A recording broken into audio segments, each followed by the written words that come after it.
The birthmark curved like a crescent moon beneath Lillian Ackerman's collarbone, crimson against her pale skin, visible only when she wore her modest dresses with a slightly lower neckline. The mark had been with her since birth, but in the summer of 1876 it had begun to darken, drawing whispers from the Cheyenne who traded at her father's general store in the Wyoming Territory. "Spirit touched," the elder Nakota woman had whispered one afternoon, her weathered finger hovering above the mark without touching Lillian's skin.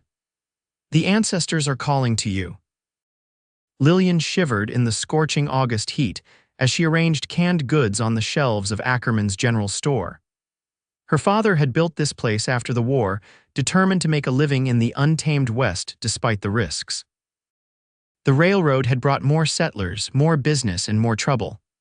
Lillian's thoughts wandered to the spirits the Cheyenne woman spoke of, wondering if they truly had marked her for some mysterious purpose. The bell above the door jingled, pulling Lillian from her reverie. She turned to greet the customer, only to find herself face to face with Vaughn Aldridge, the taciturn cowboy who worked at the Diamond J Ranch north of town. His hat was pulled low, but she could still see his striking blue eyes beneath the brim. Dust coated his clothes, suggesting a long ride. "Miss Ackerman," he greeted with a nod, his voice like rough gravel. "I need supplies for the boss, expecting a cattle drive coming through next week." Lillian tried to ignore the flutter in her chest. At 22, she had seen her fair share of handsome men pass through town, but none affected her quite like Vaughn. He'd arrived in Silver Creek 3 months ago, and despite their limited interactions, something about him lingered in her thoughts. "Of course, Mr. Aldridge. I have the list your foreman sent over yesterday." She retrieved the paper from behind the counter. "Father's already begun assembling everything." Vaughn removed his hat, revealing dark hair in need of a trim.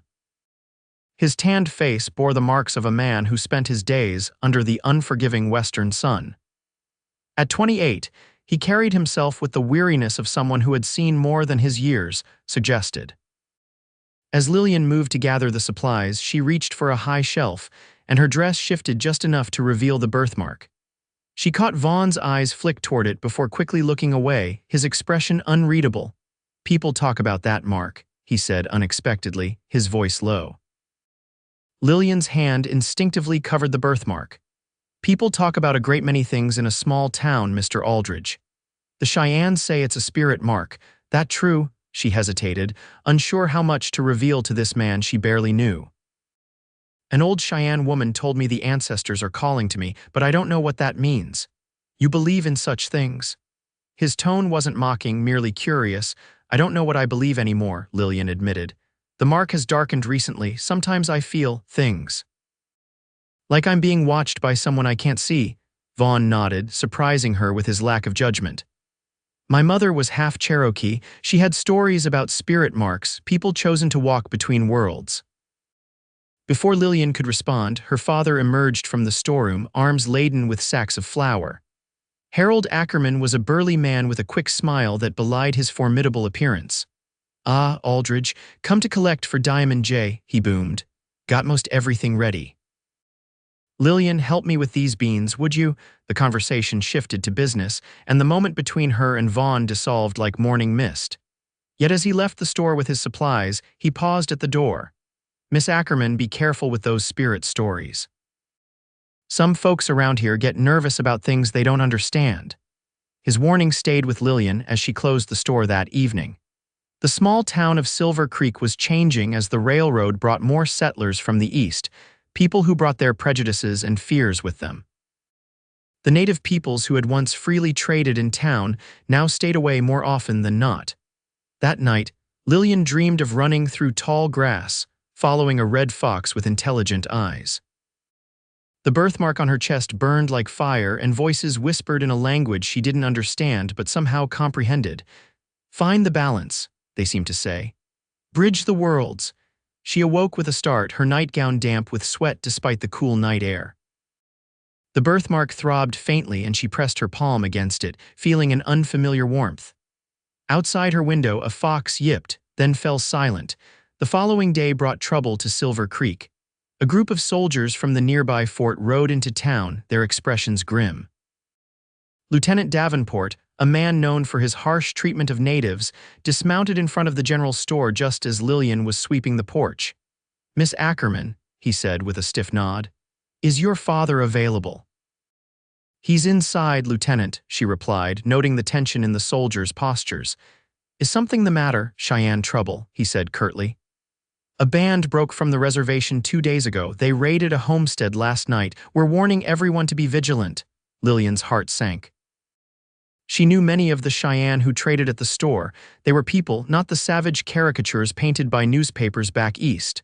Was anyone hurt? A family lost their livestock. They're lucky that's all they lost. His tone left no doubt about his meaning. "We're organizing a militia to track them down." As the lieutenant went inside to speak with her father, Lillian noticed Vaughn Aldridge riding into town, his expression darkening as he observed the soldiers. He dismounted near her, tipping his hat in greeting. "Trouble?" he asked quietly. "Lieutenant Davenport says some Cheyenne left the reservation. They're forming a militia." Vaughn's jaw tightened. "Davenport sees hostiles behind every rock and tree. More likely they left because they're starving. The government agents keep forgetting to deliver promised supplies." His words confirmed what Lillian had suspected. The treaties made with the native peoples were routinely broken, leaving them with little choice but to hunt on their traditional lands or starve. "Do you know which band?" Vaughn asked. He didn't say. "Just that they raided a homestead for livestock." Vaughn's expression grew troubled. "Could be White Hawk's people. His daughter's been sick. They needed food." "You know them?" Lillian asked, surprised. "I've traded with them before. White Hawk is a fair man. He wouldn't harm settlers without cause." The door to the store opened, and Lieutenant Davenport emerged with Harold Ackerman. The two men were deep in conversation, but Davenport paused when he spotted Vaughn. "Aldridge," he said coldly, "I expect Diamond J will be sending men for the militia." "That's for the boss to decide," Vaughn replied neutrally. "I'm just here for supplies." "Every able man needs to do his part against these savages," Davenport pressed. "I find most trouble can be solved without bullets, Lieutenant," Vaughn said, his voice level but with an edge that made Lillian shiver. The tension between the two men crackled in the air until Harold broke it. "Lillian, why don't you help Mr. Aldridge with his supplies?" "Lieutenant Davenport and I have more to discuss." Grateful for the interruption, Lillian led Vaughn into the store. Once inside, away from prying ears, Vaughn spoke in a low voice. "Something's not right. Davenport's been itching for an excuse to go after the Cheyenne. This could get ugly fast." "What can we do?" Lillian asked, surprised at how quickly she aligned herself with this quiet cowboy. "I need to find White Hawk, warn him." Vaughn glanced at her, hesitating. "That birthmark of yours, the Cheyenne might listen to you. They believe your spirit touched." Lillian touched her collarbone reflexively. "I can't just leave town. My father, I'm not suggesting that," Vaughn assured her. "But keep your eyes open. If you hear anything that might help, I'll be at the Silver Dollar tonight." After Vaughn left, Lillian couldn't focus on her work. The birthmark seemed to pulse with her heartbeat, and twice she thought she glimpsed a red fox outside the store window, only to find nothing when she looked more closely. That evening, her father announced he would be joining the militia meeting at the town hall. "It's just precautionary, Lily," he assured her, using his pet name for her. "Most likely those Cheyenne will head back to the reservation once they realize we're organized." "Father, what if they left because they were hungry? We have stores of food here." Harold's expression softened. "Your heart's in the right place, Lily, but it's more complicated than that. The army has its orders and we have to support the law." After he left, Lillian paced the small apartment above the store, torn between duty to her father and the gnawing feeling that something terrible would happen if she didn't act. Finally, she made a decision. Donning a shawl to cover her distinctive birthmark, she slipped out the back door and made her way to the Silver Dollar Saloon.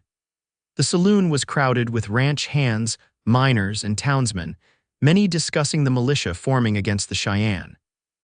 Lillian hesitated at the threshold, knowing a respectable woman had no business entering such a place alone. Before she could retreat, Vaughn materialized beside her. "Miss Ackerman," he said quietly, "this isn't a place for you." "I need to speak with you," she insisted, "about the Cheyenne." Vaughn glanced around, then guided her to the side of the building where they wouldn't be observed. "What is it?" My father joined the militia meeting. They're planning to ride out at dawn to find the Cheyenne camp. She took a deep breath. And Lieutenant Davenport received a telegram from the fort. They're sending more soldiers with a Gatling gun. Vaughn's face paled in the dim light. A Gatling gun? They're planning a massacre, not an arrest. We have to warn them, Lillian said, surprised at her own resolve. I'm riding out tonight, Vaughn confirmed, but you need to go home before you're missed. Take me with you, she said impulsively.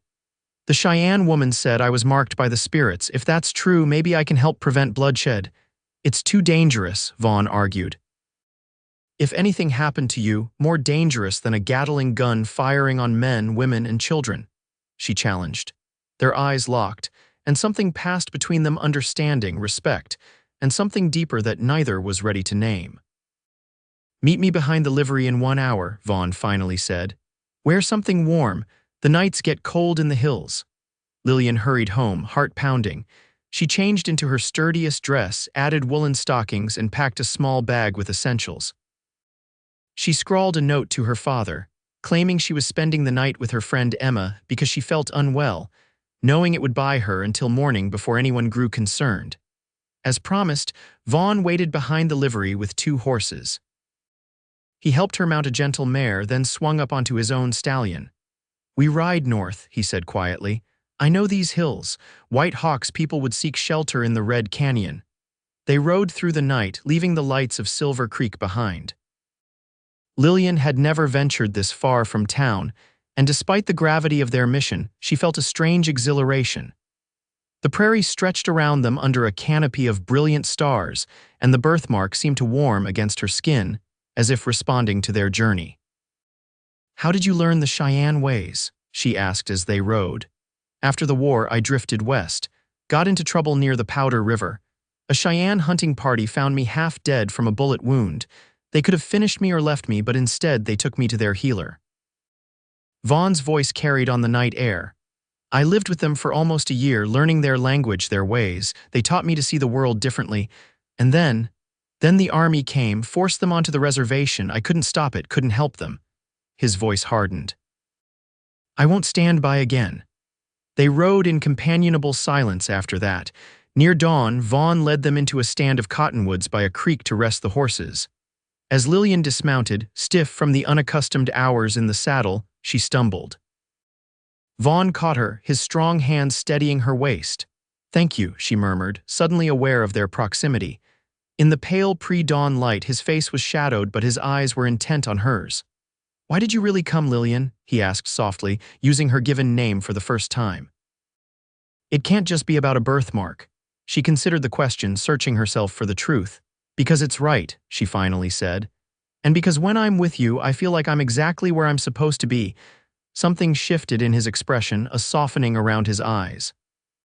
He reached out slowly, his thumb brushing just above the birthmark visible at the edge of her collar. Since the first day I saw you in that store, I've felt drawn to you, not because of any mark, but because of who you are. The moment stretched between them, fragile and precious. Then a twig snapped nearby and they both tensed. Vaughn moved protectively in front of Lillian, his hand dropping to his holstered pistol. Weka Wakan Kola, came a voice from the trees. Man of spirit medicine, friend. Vaughn relaxed slightly. How Kola, he responded in the Lakota tongue. Vaughn Imesiepi. My name is Vaughn. A Cheyenne warrior stepped into view, bow in hand but not drawn. He regarded them warily, his gaze lingering on Lillian. Tell him we've come to warn White Hawk, Vaughn said to Lillian, then spoke again in Lakota. The warrior's eyes widened slightly when he glimpsed Lillian's birthmark. He spoke rapidly to Vaughn, who listened intently before replying. He'll take us to White Hawk, Vaughn told Lillian, but we must be blindfolded for part of the journey. Is that necessary? Lillian asked nervously. They're protecting their people. I'd do the same. They agreed, and after being blindfolded, they were led on foot for what felt like an hour, their horses brought behind them. When the blindfolds were removed, Lillian gasped. They stood at the entrance to a hidden canyon, its red walls rising steeply on either side. Within, she could see the smoke from small fires and the shapes of tipis carefully positioned to be invisible from above. White Hawk, a dignified man in his 40s with streaks of gray in his long black hair, met them at the entrance to the camp. He greeted Vaughn with a firm handclasp, then turned curious eyes to Lillian. "This is Lillian Ackerman," Vaughn explained. "She risked much to bring warning. Soldiers with a Gatling gun will come at dawn tomorrow." Whitehawk's expression remained impassive, but Lillian saw the concern in his eyes. He spoke to Vaughn, who translated. "He asks why you would betray your own people to help them." Lillian touched her birthmark. "Tell him I believe in justice, and that an elder of his people told me the spirits marked me to bridge worlds." When Vaughn translated, Whitehawk studied her intently, then beckoned an elderly woman forward. It was the same woman who had spoken to Lillian in the store months ago. "Wikapi Winyan," the woman said, pointing to Lillian's birthmark. "Star woman. She says your mark is shaped like the morning star," Vaughn translated. "In their stories, morning star bridges the sky world and earth." The old woman reached out, touching Lillian's birthmark with gentle fingers. She spoke at length, her eyes never leaving Lillian's face. "She says the spirits don't mark without purpose," Vaughn said quietly. "She believes you were meant to be here now." White Hawk conferred with his warriors while Lillian and Vaughn were offered food and drink. The camp was somber but not panicked, children playing quietly under watchful eyes, women continuing their tasks with dignified purpose. "What will they do?" Lillian asked Vaughn as they ate a simple meal of dried meat and berries. "They can't fight against a Gatling gun. They'll have to move deeper into the hills." His expression was troubled. "But that's rough country, especially with the little ones and the sick." "There must be another way," Lillian insisted. Before Vaughn could respond, commotion erupted at the canyon entrance. A young warrior raced in, speaking urgently to White Hawk. The chief's expression darkened and he called for his people to gather. "What's happening?" Lillian asked. "Scouts spotted cavalry approaching from the east," Vaughn explained grimly. "Not just the town militia, regular army. They must have ridden through the night. But that means they could be here by midday, not tomorrow." Vaughn stood quickly. "They're evacuating the camp. The old and young will go deeper into the canyon where there's a hidden path over the ridge. The warriors will stay to cover their retreat." Panic fluttered in Lillian's chest. "They'll be slaughtered." "I know." Vaughn's jaw was set. "I'm staying with them." "No," Lillian grabbed his arm. "There has to be another solution." White Hawk approached them, speaking rapidly to Vaughn. After a brief exchange, Vaughn turned to Lillian, hope kindling in his eyes. "There might be a way. White Hawk says there's a narrow pass 2 miles east where the cavalry must funnel through. If we could convince your father and the other townsmen that this isn't a hostile band, they might stand down." "My father would listen," Lillian said confidently. "He's a fair man, but the army—" "Lieutenant Davenport follows orders, but he also cares about his reputation. If the townspeople refuse to support his action, he might reconsider." Lillian's birthmark seemed to pulse with warmth. "I'll go," she said. "I'll talk to my father, but I need something to prove White Hawk's peaceful intentions." After conferring with the chief, Vaughn explained. "White Hawk offers his personal medicine bundle as surety. No Cheyenne would part with such a sacred object except in absolute sincerity." With the medicine bundle carefully wrapped and stowed in her saddlebag, Lillian prepared to ride back to intercept the militia. Before she left, the old Cheyenne woman approached, pressing something into her hand, a small pouch on a leather cord. "Protection," Vaughn translated, "and a reminder that you walk between worlds." Lillian slipped the cord around her neck, tucking the pouch beneath her dress where it rested against her birthmark. Then Vaughn helped her mount. "I'm coming with you," he said firmly. "No," she replied, equally determined. "You're needed here. These people trust you if I fail." She couldn't finish the thought. Their eyes met, and in that moment, everything unspoken between them seemed to crystallize. Vaughn reached up, his hand cupping her cheek. "Come back to me, Lillian Ackerman," he said softly. "Whatever mark the spirits put on you, I've put one of my own on your heart." His words warmed her more than any fire could. "And you on mine, Vaughn Aldridge."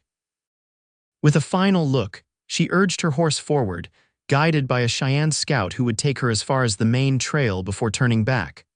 Lillian rode hard, pushing her mount as fast as she dared across the rugged terrain. The sun climbed higher, beating down on her uncovered head, but she barely noticed the discomfort. All that mattered was reaching the militia before they entered the pass. Luck was with her. As she crested a rise, She spotted a dust cloud in the distance, riders approaching from the direction of Silver Creek. She urged her tired horse down the slope, waving her shawl above her head to attract attention. The first riders to spot her were scouts from the militia. They raised their rifles until they recognized her, then raced to intercept. "Miss Ackerman," one called in disbelief, "what in tarnation are you doing out here alone?" "I need to speak with my father and Lieutenant Davenport immediately," she said, fighting to catch her breath. "It's urgent." They escorted her back to the main group, where Harold Ackerman's face registered shock, then relief, then anger in rapid succession. "Lillian, we thought you were with Emma. What are you doing here?" he demanded, dismounting to check her for injury. "Father, I need to speak with you and the lieutenant. There's going to be a terrible mistake." Lieutenant Davenport rode forward, his face thunderous. "Miss Ackerman, this is a military operation." "Whatever you think you know, I know that White Hawk's band left the reservation because his people are starving and his daughter is ill," Lillian interrupted, summoning all her courage.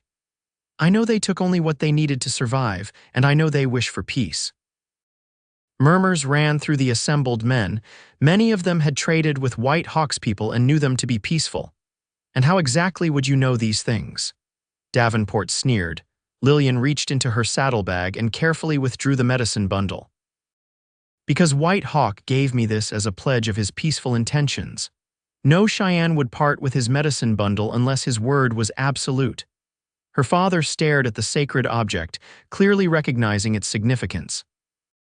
Several other men nodded, including Abe Williams, who had lived in the territory longer than anyone. "She's right about that," Williams confirmed, "that there's a sacred trust." Davenport's face flushed with anger. "This changes nothing. I have my orders to return these Indians to the reservation by any means necessary." "By massacring women and children?" Lillian challenged, her voice carrying to every man present. The birthmark beneath her dress seemed to burn with a fierce heat. "Is that the Army's idea of honor? Is that what any of you signed up for?" Her words hit their mark. The townsmen shifted uncomfortably, exchanging glances. These weren't hardened soldiers, but shopkeepers, ranchers, and farmers who had families of their own. "Lieutenant," Harold Ackerman said slowly, "perhaps we should consider a parley. If White Hawk is willing to talk parley with savages," Davenport spat. "While you civilians debate, I have a duty to perform. Sergeant, we're moving out." The regular soldiers began to form up, but Lillian moved her horse directly into their path. "If you do this," she said clearly, "everyone in Silver Creek will know it was murder, not justice. Every man here will testify to that." A tense silence fell. Lillian felt the weight of dozens of eyes upon her, but she held firm, the birthmark on her chest pulsing in time with her racing heart. Finally, Harold Ackerman rode forward to join his daughter. "The girl's right, Lieutenant. This isn't what we agreed to. We came to help return people to the reservation, not to participate in a slaughter." One by one, the townsmen moved their horses to join them, until Davenport faced a unified front of Silver Creek's men. The lieutenant's face contorted with rage, then smoothed into cold disdain. "Very well. We will attempt to negotiate, but if there's any sign of hostility, we will respond with appropriate force." "Thank you, Lieutenant," Lillian said with quiet dignity. "I believe you'll find White Hawk a man of honor." Under her guidance, the combined force rode toward the pass where Vaughn had said they would meet. As they approached, Lillian saw a small group of mounted Cheyenne waiting, Vaughn among them. Her heart leaped at the sight of him, but she maintained her composure as the two parties cautiously drew together. The negotiations were tense but productive. White Hawk, speaking through Vaughn as translator, explained that his people had left the reservation only after 3 children died of hunger, when promised supplies failed to arrive. He agreed to return if the Army would guarantee adequate food and medical care. Lieutenant Davenport, faced with witnesses from town and unwilling to create a scandal, reluctantly agreed to sign a written pledge. Harold Ackerman offered to supplement the reservation supplies from his store until the government shipments arrived, a gesture that clearly surprised and moved White Hawk. As the formal negotiations concluded, Vaughn made his way to Lillian's side. "You did it," he said softly, his eyes filled with wonder. "You bridged the worlds just as the old woman said." "We did it," Lillian corrected him, conscious of her father's curious gaze upon them. I couldn't have done this alone. Lillian, Harold said, approaching them. You and Mr. Aldridge seem well acquainted. She straightened her shoulders. Father Vaughn helped me understand what was happening. Without him, there might have been a massacre today. Harold studied the tall cowboy thoughtfully. Then it seems I owe you a debt of gratitude, young man. Though I'm still not pleased about my daughter riding off in the night without a word. A failing for which I take full responsibility, sir, Vaughn said respectfully. Your daughter showed extraordinary courage today. She's always been headstrong, Harold said with a hint of pride. Gets that from her mother. He looked between them, noting something in their expressions that made him sigh. I suppose you'll be calling at the store more often now, Aldridge, if that would be acceptable, sir, Harold harumphed, but his eyes were kind. We'll discuss it on the ride home. For now, let's finish this business properly. As the town militia prepared to escort White Hawk's people back toward the reservation, ensuring they would be treated fairly, Lillian and Vaughn found a moment alone. What happens now? She asked, suddenly uncertain despite all they had shared. Vaughn reached out, his fingers gently tracing the outline of her birthmark through her dress. Now, Lillian Ackerman, I intend to court you properly if you'll allow it. Spirit mark or no, you're the bravest, most remarkable woman I've ever known. She covered his hand with hers, pressing it against the warmth of her birthmark. The elder called me Wickopi Winyan Star Woman meant to bridge worlds, and so you have. His eyes searched hers, but the mark that matters most to me isn't the one the spirits left. It's the one I hope I've left on your heart. Lillian smiled, joy bubbling up inside her like a clear spring. The only mark I need is yours, Vaughn Aldridge. He leaned down from his horse, and she met him halfway, their lips meeting in a kiss that seemed to set her birthmark aglow with warmth and light. 3 months later, Lillian stood on the porch of the general store, watching as Vaughn rode into town. He came every Sunday now, joining the Ackermans for dinner before taking Lillian for a proper walk around town. Her father's grudging blessing secured after weeks of persistent courtship. The Cheyenne had returned to the reservation, but with conditions vastly improved. Harold Ackerman, inspired by his daughter's courage, had formed a committee of businessmen to ensure the government agents fulfilled their obligations. Vaughn had left Diamond J Ranch to work as a liaison between the reservation and the town, his knowledge of Cheyenne language and customs proving invaluable, and Lillian's birthmark. It had faded slightly since that day in the pass, returning to the color it had been before summer. The old Cheyenne woman, who now visited the store regularly for tea with Lillian, said it was because she had fulfilled part of her purpose, bringing balance between two worlds. As Vaughn dismounted and climbed the steps to greet her, his eyes warm with promise, Lillian touched the small ring he had given her last Sunday, a simple silver band with a star etched into its surface. Not yet an engagement, but a promise that one was coming when the time was right. Star woman, he greeted her with a smile that was for her alone. Cowboy, she returned, their private joke making her heart lighter. He drew her into a discreet embrace, mindful of the townspeople passing by, but when his lips brushed her ear, his whispered words were for her alone. The spirits may have marked you, Lillian Ackerman, but the only mark that truly matters is the one I see every time you look at me, the mark of your heart on mine. And as they walked together into the store, Lillian knew with perfect certainty that whatever the spirits had intended for her, they had given her the greatest gift of all, a love that bridged all worlds, marked indelibly upon her heart.